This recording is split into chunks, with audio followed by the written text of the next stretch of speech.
इतने परेशान क्यों दिखे रहते हैं? परेशान तो रहूंगा ना पार्वती, आखिर एक बेटी का बाप जो ठहरा। पार्वती, अब उसके हाथ पीले करने का समय आ गया है।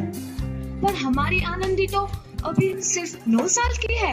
अभी तो उसके पढ़ने, लिखने और खेलने कूदने के दिन हैं।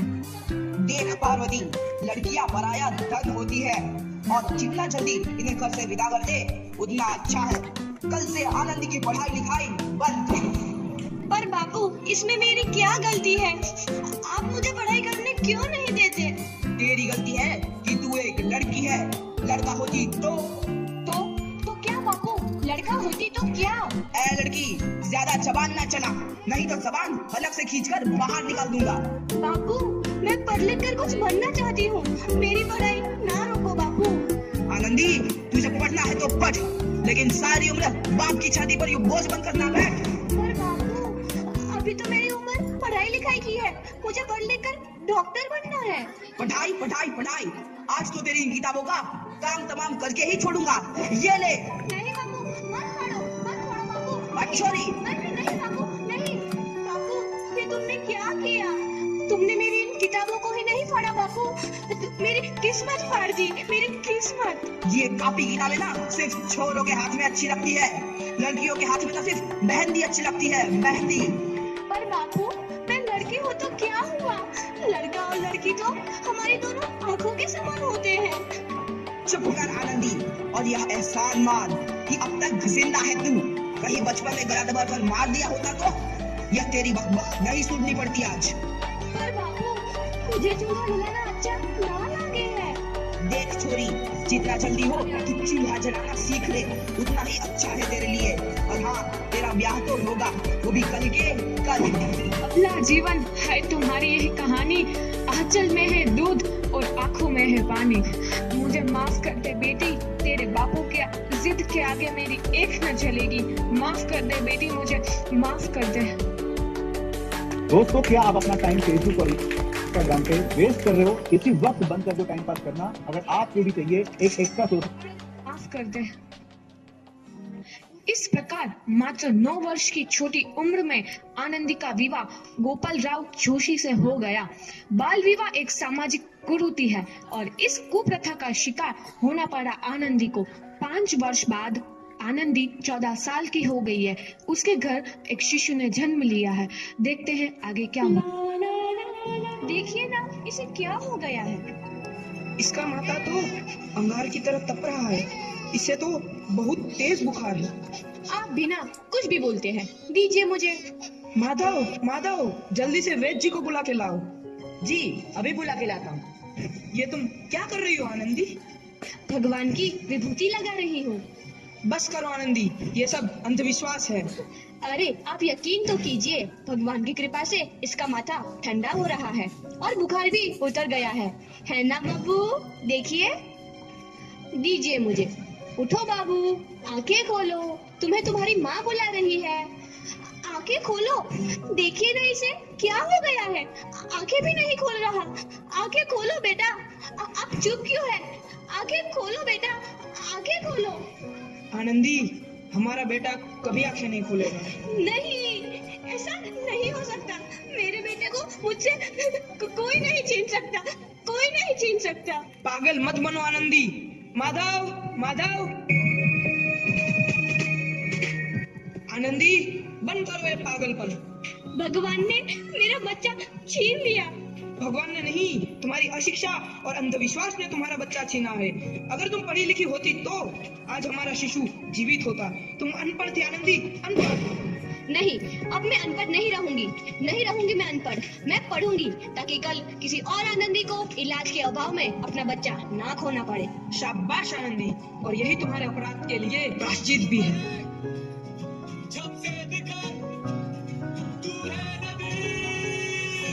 आनंदी, तुम्हारी 12वीं का परिणाम आ गया है। तुमने पूरे कॉलेज में प्रथम स्थान अर्जित किया है।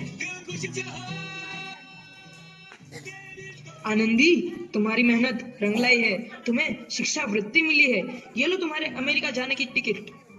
मुझे शिक्षा वृत्ति मिल गई, मैं अमेरिका जा रही हूँ। पर ये सब मैं अकेले कैसे कर पाऊंगी? आनंदी, अपने आप को इतना कमजोर क्यों समझ रही हो? फिर इतना पढ़ने लिखने का क्या फायदा? तुम अभी गवार की गवार नहीं हूँ मैं अब गवार। अगर आपके पास पैसा आ रहा है और टिक नहीं रहा है तो मैं आपको एक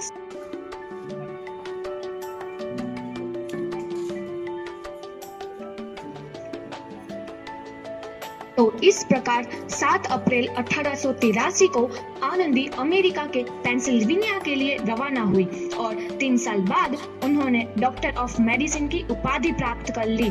इधर आनंदी के पिता की तबीयत बहुत खराब है।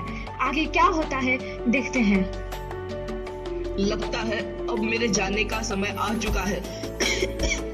अब मैं नहीं बचूंगा। ऐसा मत बोलो। शहर के सिटी हॉस्पिटल में अमेरिका से डिग्री लेकर कोई बड़ा डॉक्टर आया है, एक बार वहाँ चलकर दिखा लेते हैं। हाँ सही बोला भैया, कम से कम दिल को तसल्ली तो मिल जाएगी। हाँ चलो चलो जल्दी हॉस्पिटल चलते हैं। इस मरीज की हालत तो बहुत ही खराब है। कोई चमत्कार है इसे बचा सकता है। ऐसा मत बोलो भाई, डॉक्टर साहब कब तक आ जाएंगे? लो आ गई डॉक्टर मैडम। डॉक्टर मैडम जल्दी देखिए, मरीज की हालत बहुत ही खराब है।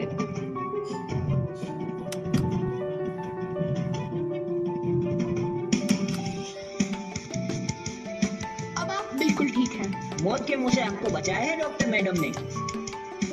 डॉक्टर साहब ने मुझे बचा लिया। मुझे मिलना है डॉक्टर साहब से। डॉक्टर साहब नहीं, डॉक्टर मैडम बोलो। डॉक्टर मैडम, उन्होंने ही तुम्हें जीवन दान दिया है। लो आ गई डॉक्टर मैडम, मिल लो उनसे। डॉक्टर मैडम आपका बहुत बहुत धन्यवाद। आपने मेरी जान बचाई। इसके बदले में मैं गरीब भला आपको क्या दे सकता हूँ? वचन वचन चाहिए मुझे कि कभी ये नहीं कहोगे कि लड़कियां कुछ नहीं कर सकती। वचन? ये कैसा वचन? अरे श्यामलाल, तुमने पहचाना नहीं? तुम्हारी बेटी आनंदी। आनंदी? मेरी बेटी आनंदी डॉक्टर? हाँ बापू, वही आनंदी जिसके लिए बचपन में तूने चूल्हा और दूल्हा के अलावा कुछ नहीं सोचा था। आनंदी, आनंदी मेरी बेटी, मुझे माफ कर दे। मैं तेरा गुनहगार हूँ बेटी। नहीं नहीं बापू, वही आनंदी जिसके हाथ पीले करके तुम उसकी सारी जिंदगी काला कर देना चाहते थे। माफ कर दे मुझे मेरी बच्ची, माफ कर दे। मैं तेरा अपराधी हूँ मेरी बच्ची, माफ कर दे। नहीं बाबू, मैंने तो तेरा एहसान चुकाया है। याद है ना अपना एहसान जो बचपन में तुमने मुझ पर किया था? ताने सुना सुना कर जीते जी मार डाला था मुझको। अब बोल, और किस किस को मारेगा? आनंदी बेटी, मुझे माफ कर दे मेरी बच्ची, मैं तेरा गुनहगार हूँ। बाबू, आपने ही तो बोला था किताबें सिर्फ बेटों के हाथ में अच्छी लगती है, बेटियों के हाथ में तो सिर्फ मेहंदी। बेटों और बेटियों में फर्क करना तो आंखों में फर्क करने समान है। एक का पढ़ना और दूसरे का ना पढ़ना सामाजिक अंधकार है बापू, सामाजिक अंधकार। उपकार मांगता हूँ मैं तुझ जैसी बेटी का, जिसने सारी उम्र मुझसे कुछ ना मांगा तो सिर्फ बराबरी का दर्जा। वरना सच तो यह है कि मैं तेरी माफी के लायक भी ना हूँ। मुझ जैसा बाप तेरी बराबरी कर सके उसके मैं लायक भी ना हूँ मेरी बेटी, मैं लायक भी ना हूँ। अपने बापू को क्या माफ नहीं करोगी आनंदी? माफ कर दो आनंदी, माफ कर दो। सुबह का भूला यदि शाम को घर लौट आए तो उसे भूला नहीं कहते। बापू। तो इस प्रकार आनंदीबाई जोशी ने अपनी मेहनत और अटूट इरादे से न केवल भारत की पहली महिला डॉक्टर बनी, बल्कि आगे चल के उन लड़कियों के लिए सुनहरा रास्ता दिखा गई जो जीवन में कुछ करना चाहती थी।